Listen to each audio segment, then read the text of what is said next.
네, 우선 말씀이 계신 대로 우리나라 고등교육뿐만 아니라 중등교육도 마찬가지입니다만, 국민교육의 70% 이상을 갖다가 사학이 담당했다.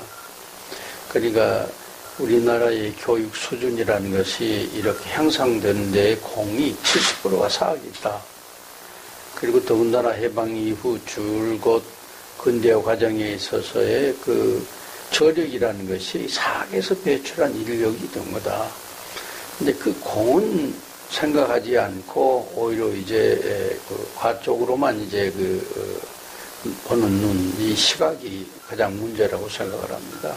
근데 특히 지금 사학이 직면하고 있는 문제 중에 하나가 소위 이 취약 인구의 감소, 이걸로 인해 가지고 굉장히 지금 시련을 받고 있는데, 정부가 이제 강제적으로 더군다나 이제 평가 기준을 만들어 가지고 일방적으로 이렇게 퇴출을 시킨다. 기본적으로 이것은 사학 제도를 인정한 민주국가로서는 잘못된 것이죠. 사학의 자유를 인정을 하고 그런 체제 하에서 사학 제도를 갖다가 여기다가 지금 우리가 도입을 했고, 그건 다른 면으로 보면은 국민의 교육 선택권을 갖다가 존중하는 뜻도 있단 말이에요. 그런 나라가 일방적으로 관이 퇴출 방향으로 이렇게 하고 있다. 근데 거기에는 지금 법적 근거도 없다고. 그러니까 이 문제가 지금 여러 갈래선이라고 새삼스러이 이제 국회에다가 이제 이 평가 문제를 갖다가 지금 입법화 시키려고 제안해 놨습니다만 거기도 아무런 진전이 없다.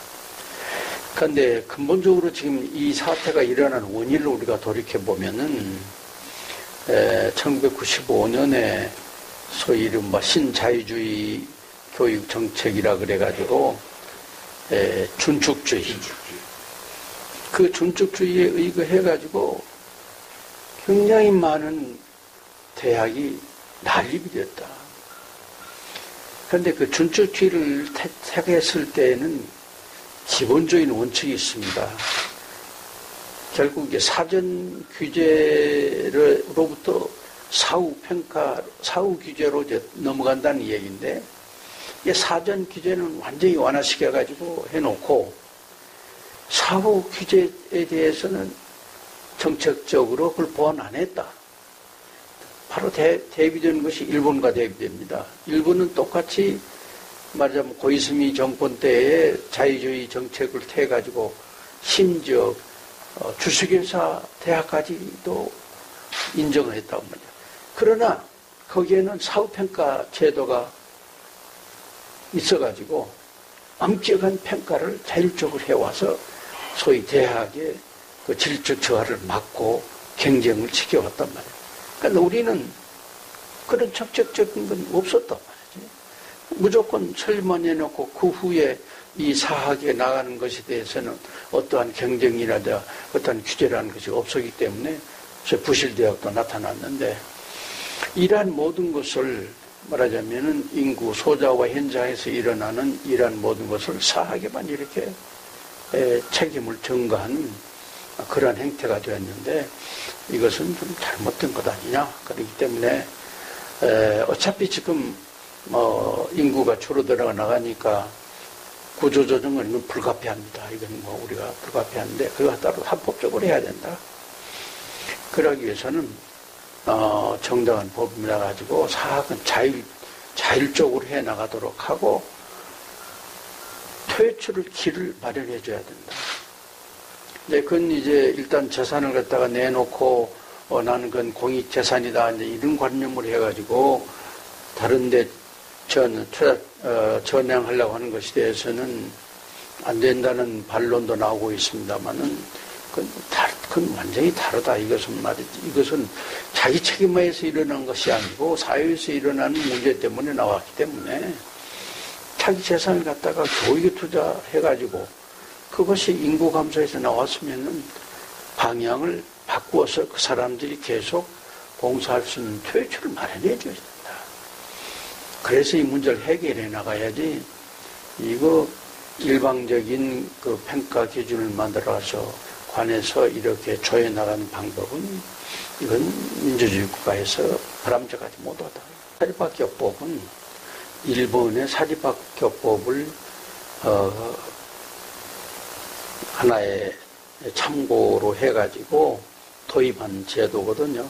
그 앞에까지는 전부 다 이제 재단법인, 그러니까 그때가 바로 이제 5.16 혁명 이후 60년 일종의 이제 통제 시대죠.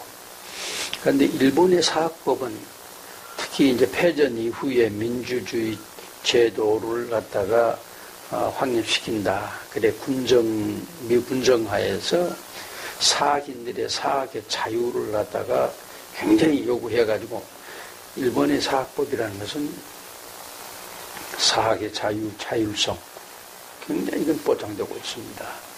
그런데 우리는 같은 일본 법을 모방해서 만들면서 규제 일변도로 했다. 그 원인은 뭐냐? 그때 전문가들의 그 사학 입법에 참여한 사람들을 우리가 조사를 해보니까, 이 사람들이 말하자면은 굉장히 정부가 통제했던, 그리고 그것을 이론적 배경으로 공부했던 사람들이다.